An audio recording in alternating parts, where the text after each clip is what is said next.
Născut din necesitatea unui mijloc de transport ieftin și eficace, Renault 5 a luat naștere în îndepărtatul an 1972 și avea să rămână în fabricație timp de 24 de ani, fiind construit în două generații distincte, dar oarecum foarte asemănătoare. Mașina făcea parte din segmentul B, Super Mini, așadar era o mașinuță de mici dimensiuni, având o lungime de 3 metri și jumătate. Totuși, chiar așa de mic fiind, putea să transporte o familie întreagă, dar și ceva bagaj. Aceste calități a făcut automobilul foarte apreciat de marea masă de automobiliști. Motorizările au fost diverse și au avut cilindrei începând de la 782 de cm3 și ajungeau până la 1397 de cm3 și cu alimentare turbo pentru mașinile din prima generație. Deși erau motoare de dimensiuni mici, totuși nu erau fabricate ca și astăzi în doar 3 cilindri. Asta ca o remarcă cât de mult evoluăm cu ghilimelele de rigoare în ultimii ani. Mașina era una simplă și construită cu ideea de buget în minte, așadar puteai găsi pe aceasta cutii de viteze mecanice cu 4 sau 5 rapoarte, mai rar cât o cutie automată cu 3 viteze. Caroseria era desenată atât cu 3 cât și cu 5 uși. Deși nu era un automobil cu înclinații sportive, totuși pasionații au dus aceste mașini atât pe traseele de raliu, cât și pe circuit. Astfel, mica mașinuță a reușit să se afirme din ce în ce mai mult.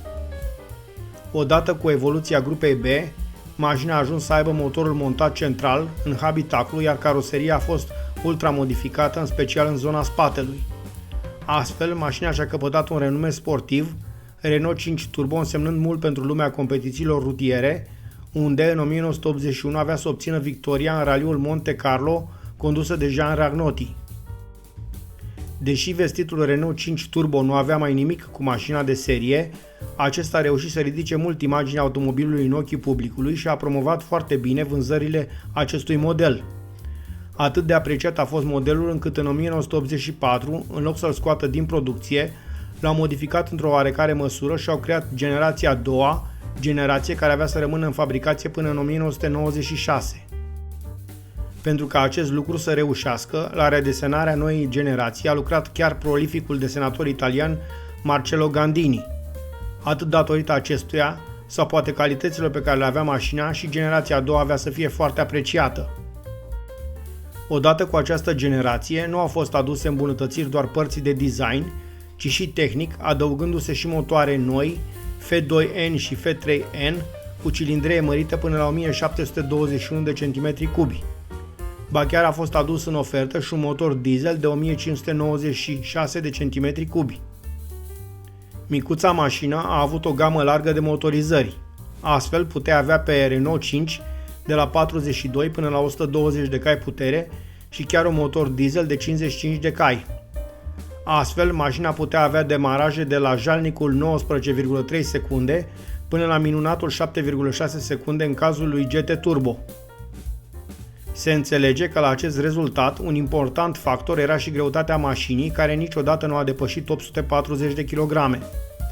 Astfel, încă o dată se dovedește că nu un automobil mare și cu motor puternic poate ajunge vedetă pe circuit, ci din contră o mașinuță de mici dimensiuni care prin pasiune și preț de cost redus poate aduce victoria și crea o legendă. Tocmai datorită acestei legende, în februarie 2024, acest automobil avea să renască din nou, purtând denumirea Renault 5 E-Tech. Dar acum, din păcate, deși frumos, nu mai este un automobil simplu și ieftin, ci un automobil din clasa electrică și care nu cred că va mai reuși să servească la fel de bine nici automobilistul de rând și nici motorsportul. Din păcate, acest gen de tehnologie nu este încă nici ieftină și nici potrivită traseelor de raliu, dar cine știe? Nimeni nu știe ce poate aduce viitorul.